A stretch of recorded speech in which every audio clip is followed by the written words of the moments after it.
ക്യാൻസറിനെതിരെ പൊരുതാനായി Calicut city service സഹകരണ ബാങ്കും MVR cancer സെന്ററും സംയുക്തമായി അവതരിപ്പിക്കുന്ന ക്യാൻസർ ചികിത്സാ സഹായ പദ്ധതിയാണ് മാസ് കെയർ. വാർത്തകൾ തുടരുന്നു. സേവന രംഗത്ത് മാതൃകയായി വി കെയർ ഫൗണ്ടേഷൻ കോഴിക്കോട് ത്വക്കുരോഗ ആശുപത്രിയിൽ ബോധവൽക്കരണ ക്ലാസും കലാവിരുന്നും അവതരിപ്പിച്ചു. കുഷ്ഠരോഗത്തെക്കുറിച്ചുള്ള അവബോധം സൃഷ്ടിക്കുന്നതിനോടൊപ്പം രോഗികളോടുള്ള സാമൂഹിക വിവേചനം അവസാനിപ്പിക്കുക എന്ന ലക്ഷ്യത്തോടെയാണ് ഫൗണ്ടേഷൻ പരിപാടി സംഘടിപ്പിച്ചത്. ട്രൂ കെയർ ചാരിറ്റബിൾ ട്രസ്റ്റിന്റെ പൂർണ്ണ സഹകരണത്തോടെയാണ് ജീവകാരുണ്യ സംഗമം അരങ്ങേറിയത്.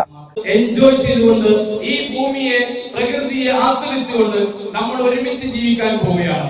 അതിനുവേണ്ടിയാണ് വി കെയർ ഫൗണ്ടേഷൻ എന്ന് പറയുന്ന ഒരു ചാരിറ്റി സംഘടന, ട്രൂ കെയർ ചാരിറ്റബിൾ ട്രസ്റ്റ് എന്ന് പറയുന്ന സംഘടന, ഈ രണ്ട് സംഘടനയും കൂടി നമ്മുടെ കൂടെയുണ്ട്. എന്തിനു വേണ്ടിയിട്ട്?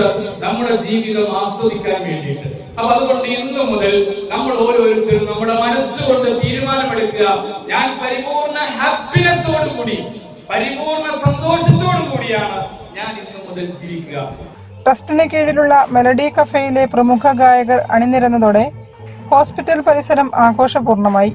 ധർമ്മരാജ് ചെറുവറ്റ, റഹീം കൊടുവള്ളി, റുക്സാന കക്കോടി, മിനി രാജു, ദിവ്യ രാമനാട്ടുകര, സുബൈദ കുന്നമംഗലം, റസിയ കോഴിക്കോട് എന്നിവർ ഗാനങ്ങൾ ആലപിച്ചു.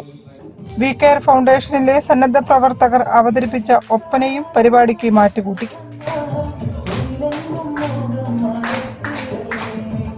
Dermatology hospital superintendent doctor Anoop Balagopal, doctor Biju, doctor Neethu Haridas എന്നിവരുടെ സാന്നിധ്യം ചടങ്ങിന് ഔദ്യോഗിക പരിവേഷം നൽകി.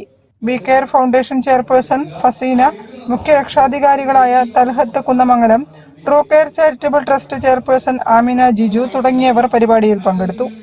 പാർശ്വവൽക്കരിക്കപ്പെട്ടവർക്ക് ഐക്യദാർഢ്യം പ്രഖ്യാപിച്ചുകൊണ്ട് നടത്തിയ ഈ പരിപാടി വലിയ ജനശ്രദ്ധയാണ് പിടിച്ചുപറ്റിയത്. News bureau, Kozhikode. Janasree mission 20ാം വാർഷിക സമ്മേളനം കോഴിക്കോട്